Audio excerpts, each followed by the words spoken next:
Alright, so full disclosure, I've had my boom boom juice and I'm sleep deprived, and we're going to talk about the Hellcat today. This Hellcat, to be specific, this is the M18 Hellcat. It's a gun motor carriage under the classification of light tank or tank destroyer.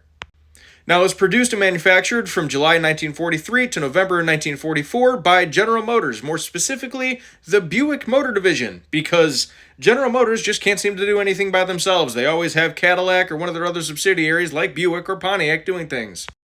Now, this poor little bastard hit a top speed of 55 miles an hour and a hole so thick it was like punching a hole through wet toilet paper. Yeah, if this thing got hit by anything, it was going up in flames, and it was not a good day. Now, I'm sure you're wondering what kind of firepower this thing has, and the spicy narwhal has a 76mm gun.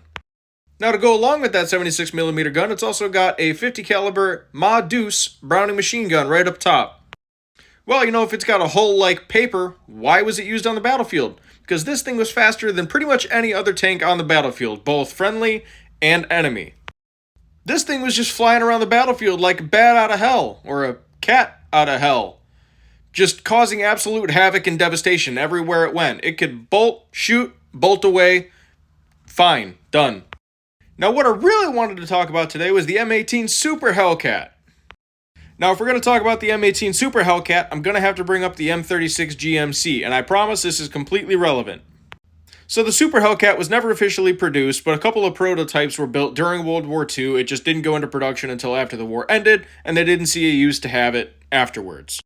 So what they were going to do is they were going to take the whole of the M18, so all of the drivetrain, powertrain, the hull, everything.